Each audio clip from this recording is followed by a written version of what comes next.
What is going on, guys? Money Webby here, back again on Wednesday. I got a nice 8-game slate here tonight.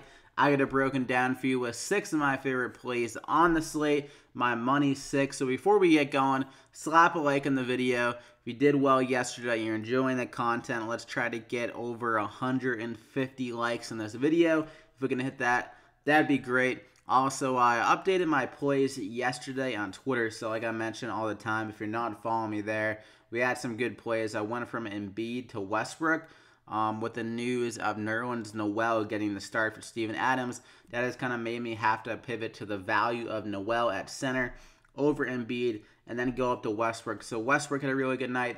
Fareed was solid. Okafor did really well. Aaron Gordon was good.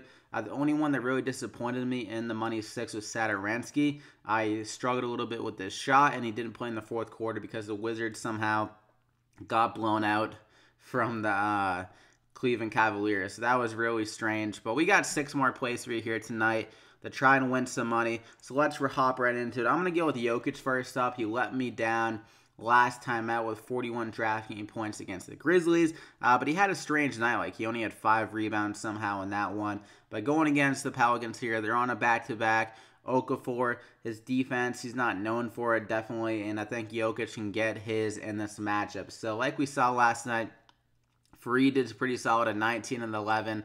And Jokic, a much more crafty center that can hit some more jump shots and stuff like that. I think he can get it done in a lot of ways in this matchup. So also we got Drew Holiday, who's a really solid defender. He kind of locked down James Harden last night for the most part.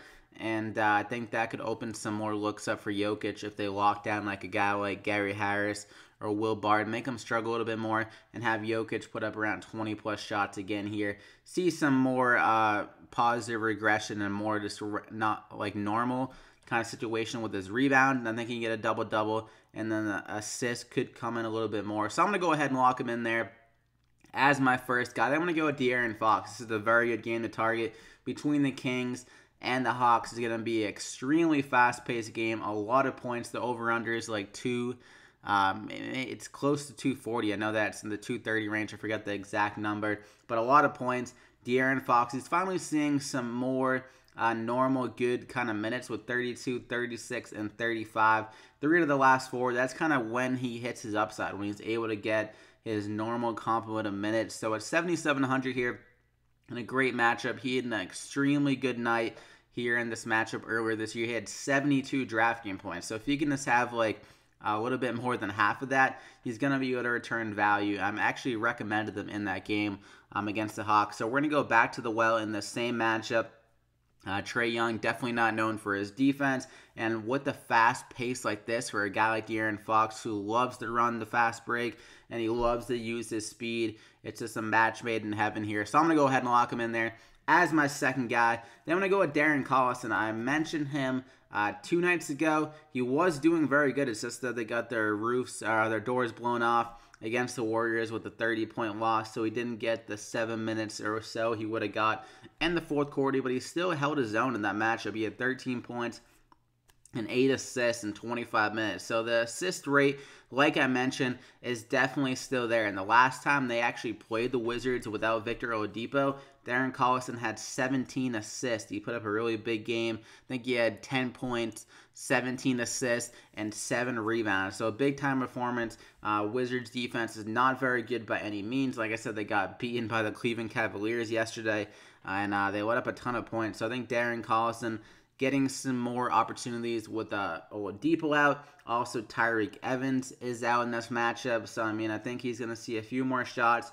The assist rate is still going to be there. So, I'm going to go ahead and lock him in there as my third guy. Then I'm going to go with Jayson Tatum, another guy that kind of let me down last time without Kyrie Irving here, but Kyrie Irving is going to be out again. I think Tatum can have a much better night than what he did against the Brooklyn Nets. He really struggled with this shot, and I think he'll be able to bounce back. I mean, he only had 6 points somehow in that matchup. Typically doesn't have those bad nights, except against the Memphis Grizzlies. He had 2 points, but he was able to bounce back nicely with 35 against the Hawks. So this is a nice bounce back opportunity against the Hornets team. Another team not great defensively really, and some more possible opportunities definitely without Kyrie Irving. I think if he can get his shot dropping, he can have a big time performance and get 35 to maybe even 40 DraftKings points if he really kind of catches fire in this matchup. So definitely some more opportunities. His usage rate will be up. So I'm going to go ahead and lock him in there as my fourth guy. Then I'm going to go with Marvin Bagley, a guy that has the upside. He's a little bit up and down because the minutes aren't fully there, but when he got the start the other night against the Toronto Raptors, he had a big-time performance. I mean, 43rd DraftKings points. And in this matchup, kind of similar to what is going on with against the Toronto Raptors, the Hawks play pretty big. I mean, John Collins, he's not your prototypical power forward nowadays. He's kind of bigger. Could even work as a center, but like they got John Collins, Dedmon, and they got Alex Len off the bench playing very well. So there's a three pretty much like power forward center types. So, I mean, Marvin Bagley, I feel like he can get to like maybe closer to 30 minutes again in this game. The Clippers are a team that play a little bit smaller, as Montrezl Harrell kind of plays the 5 for the majority of the time, so that's kind of not as good of a matchup for him to get extra run. But against like the Grizzlies, he had 29 minutes, another team that plays pretty big. Raptors, like I said, he got the start in 38 minutes, so it sets up nicely for a Marvin Bagley kind of game. And I think when he gets that extra run, he always has that 30-plus upside, and he can fill it up very easily. So 5,400, like I said, a very fast pace, a ton of points coming out of this game, and Bagley, great value off the bench if he does get that extra run, which I think he can. So I'm going to go ahead and lock him in there as my fifth guy. Then for my value guy, this is kind of just a kind of a guess here what's going on with the Grizzlies, but there's two things that's going on here. So Jaren Jackson Jr., he was just announced he's questionable with an illness for this game. And also, JaMychal Green is questionable, the backup power forward with a knee soreness. So the Grizzlies, they're kind of out of contention now. Looking on the outside, looking in the West, right, the second to last place. And a big thing with the Grizzlies and their draft pick is that it's like protected for the top, I think top 10 protected or something like that. And if they don't get in the top 10 or something like that, then the Celtics get it. So I mean, this is kind of a situation where the Grizzlies should be tanking to kind of secure that pick.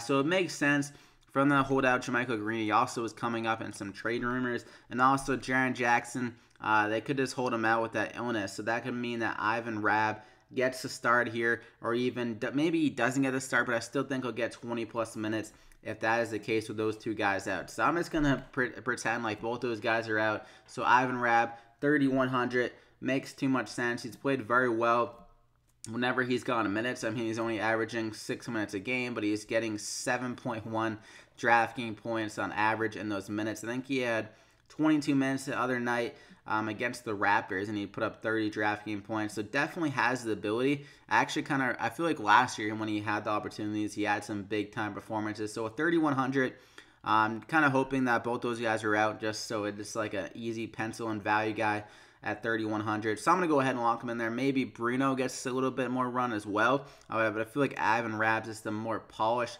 offensive player right now, so I feel like he has more upside in that spot. So obviously, if Jaren Jackson does play and if JaMychal Green does play, then don't play Ivan Rabb. But I'll update that play on Twitter. The game is at 8 p.m. The slate starts at 7:30. So I would imagine we get word before lock, and I'll be able to tweet that out at MoneyWebby. So good luck tonight on the slate.